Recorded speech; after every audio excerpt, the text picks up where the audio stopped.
Bienvenue dans cette vidéo. Je vais vous faire voyager au Samoa en vous racontant comment j'y suis arrivé, tout en vous parlant un peu de moi. Alors pour ceux qui me suivent sur Twitter, vous me connaissez depuis plusieurs mois ou plusieurs années. Je vous partage des infos rugby, je fais des vidéos sur YouTube et aussi des live Twitch. Mais je vais me présenter convenablement pour une fois. Je m'appelle Gauthier Baudin, j'ai 24 ans, je viens de Toulouse et je suis journaliste rugby. En septembre dernier, je suis parti en Nouvelle-Zélande sur un coup de tête, sans vraiment d'objectif après un refus professionnel un peu amer. Une porte se ferme, une autre s'ouvre, je couvre la Coupe du Monde de rugby féminine en Nouvelle-Zélande pour RMC, entouré de journalistes vraiment formidables et d'une équipe de France qui va loin. Après 2 mois de folie, je me retrouve seul, avec une voiture, une valise et de la curiosité. L'autre bout du monde est le pays du rugby réuni dans un seul endroit. Et j'y ai vu les plus beaux terrains du monde, au bord de montagnes, de lacs, de volcans, des prairies tondues comme une pelouse de Twickenham où les gamins viennent s'amuser sans mesurer la chance d'avoir des terrains aussi beaux. Alors 4 mois durant, je m'arrête à tous les terrains présents sur la route. Et ces 4 mois ont été les plus paisibles de ma vie. J'ai rencontré des gens formidables sur la route, mais j'ai aussi connu des grandes périodes où je me suis retrouvé seul, entièrement seul, dans des endroits qui auraient attiré des milliers de touristes s'ils avaient été en Europe, et c'est quelque chose de vraiment formidable. Mais alors comment me suis-je retrouvé au Samoa ? Le 25 septembre, je fais ce tweet avec le calendrier de Super Rugby où je mentionne que les Moana Pacifica joueront un match à Apia pour la première fois de leur histoire, et ce sera contre les Queensland Reds. Et depuis ce tweet, j'ai gardé l'idée en tête d'y aller. Mais juste l'idée, je l'ai pas du tout planifié. Je termine un mois de vendange en mars, et puis vient le coup de sang. Allez, j'y vais. Je prends les billets d'avion et la location 10 jours avant de partir. Nous sommes le mardi 11 avril, et je décolle pour les Samoa depuis Christchurch. La première chose qui frappe en arrivant là-bas, c'est bien évidemment la chaleur qui te saisit. Tes vêtements te collent à la peau, tu sues après le moindre effort, le Pacifique est constamment à 28 degrés, mais le cadre est sublime. Lors du 2e jour, j'assiste au Captain Run des Moana Pacifica à l'Apia Park, et je pense avoir vécu la meilleure journée de ma carrière de journaliste. D'abord l'Apia Park. Putain, quel stade de malade mental. Alors, déjà, la structure des tribunes n'a aucun sens, mais c'est bien ce qui fait son charme. Et puis le cadre, regardez-moi ce cadre, j'en suis resté bouche bée quelques minutes. On est à 5 minutes à pied du bord de mer, on sent l'air marin dans les tribunes, et puis les montagnes du centre de l'île. Que ce soit ensoleillé ou gris, l'enceinte est absolument époustouflante. Ça peut sembler romancé à vos yeux, mais ce stade dégage quelque chose qui incarne tout l'esprit des Samoa. Simple, mais sublime. Et je souhaite à tout le monde de pouvoir y mettre les pieds un jour. Après être resté ébahi par l'Apia Park, je rencontre une légende des All Blacks sur le bord du terrain, Michael Jones, actuel membre du conseil d'administration de la province, mais surtout connu pour sa carrière avec les Blues et les All Blacks. Son interview arrive après, avec celle de Christian Lealifano et Brian Williams, le CEO. Michael Jones, c'est un nom et aussi une histoire. 55 sélections avec les All Blacks, vainqueur de la première Coupe du Monde en 1987, vainqueur des 2 premières éditions du Super Rugby avec les Auckland Blues, et enfin sélectionneur des Samoa entre 2004 et 2007. Parce que oui, il est aussi d'ascendance samoane. Chrétien convaincu, il est aussi connu pour ne jamais avoir joué un dimanche, et dernière anecdote que je trouve amusante, connu pour ses plaquages saignants et appuyés, pour ne pas dire plus, un journaliste lui demande un jour comment fait-il pour infliger des sévices physiques si violents à ses camarades joueurs de rugby. Ce à quoi il a répondu en citant la Bible, c'est mieux de donner que de recevoir. Voici quelques passages d'interviews de Michael Jones, Brian Williams et Christian Lealifano qui nous parlent des Moana Pacifica et de l'importance des Samoa. It's coming home first and foremost. It's about coming back to our people, to our, I suppose, our roots. My family live just over here. This is our village, just on the back of Apia Stadium. So it's a very special place. It's also where I played my very first Test match for Samoa against Wales in 1986. I think I was 20 years old. So this place holds wonderful memories, and we've played here many a time. But it's also just feeling the love, the alofa of the people, and what we say, the tapo ingo and atunuu, the support of the country. We can feel it in our blood and in our bones. Well, it represents, I guess up here represents the Pacifica aspect of our team. And you know, Apia Park obviously has the infrastructure to hold a game like this. Our plan though is to take the team to Nuku'alofa and Tonga as well, and hopefully multiple games. You know, because what we've seen with Ndrua, when they play in Fiji, they're very hard to beat, and Crusaders found that out, you know, big time when just recently. So playing at home definitely gives you an advantage. Second time, I came here as a young schoolboy, Australian schoolboy in 2004, so a long time ago. And yeah, to be back now as an adult, playing in a professional environment has been really special. Yeah, I think there's a lot of love and support. I mean, Moana Pacifica is a new proposition. It is new. It's a new brand of rugby, a new brand in rugby. It's the very first Pacific Island super professional rugby franchise. So I think our people, you know, our hope is that we're winning the hearts and minds of our people. So that's a challenge because, you know, Manu Samoa is king, Tō Samoa is big, the Sevens program. So this is another part of, we hope, their rugby connection big time, because these boys are Samoan.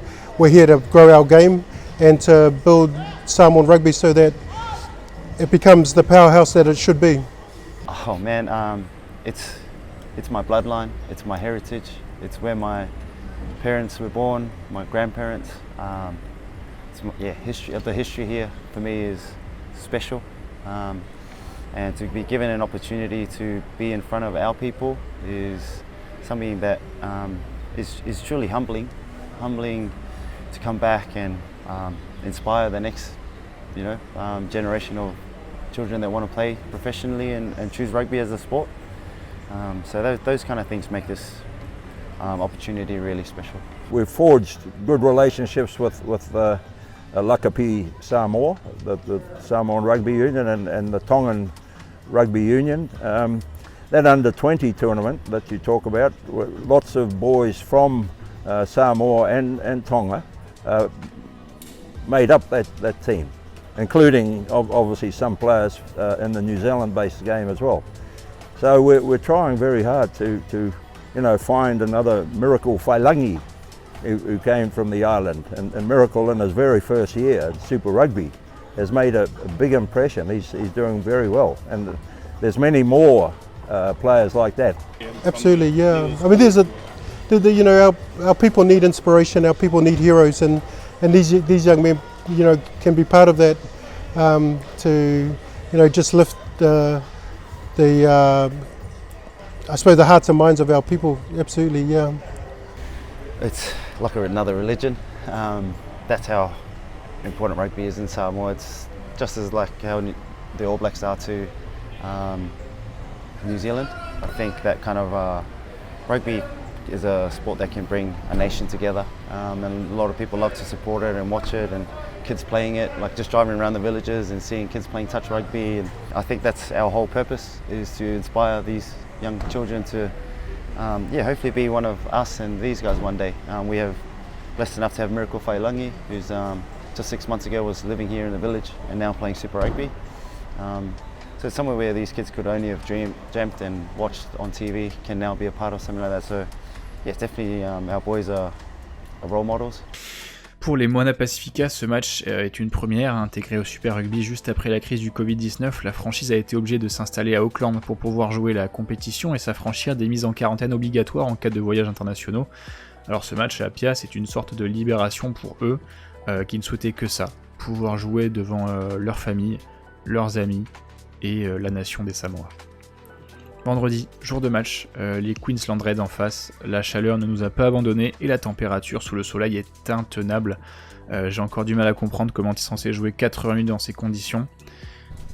Bon, je pense qu'on ne peut pas faire mieux en termes de cadre. On y est, enfin, voici l'Apia Park en jour de match, Game Day, les Moana Pacifica qui affrontent donc les Reds aujourd'hui. Là, il est très tôt, il est 3h30, donc le match débute dans un peu moins de 2 heures. Il n'y a personne qui est arrivé. L'ambiance aujourd'hui va être exceptionnelle, c'est une première, je vous le répète encore une fois. On est là, c'est un jour d'histoire pour les Samoa parce qu'ils n'ont pas eu de match international depuis 2016.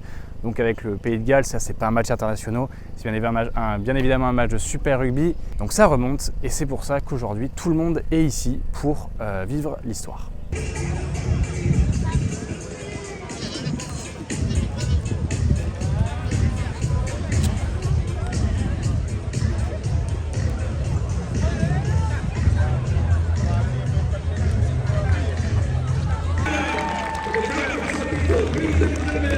Please put your hands together.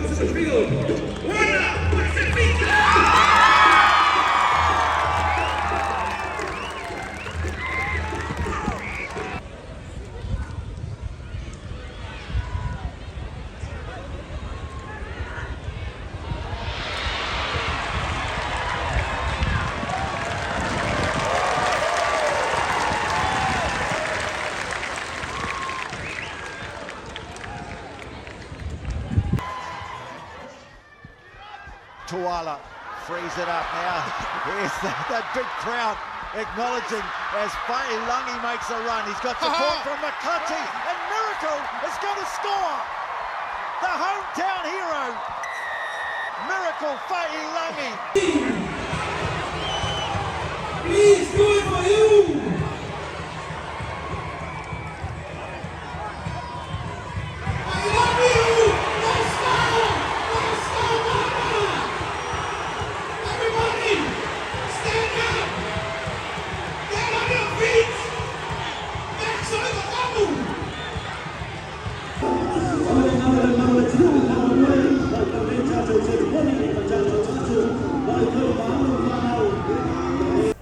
Alors petit débrief à chaud, on est à M+30 de la fin du match, du coup de sifflet final.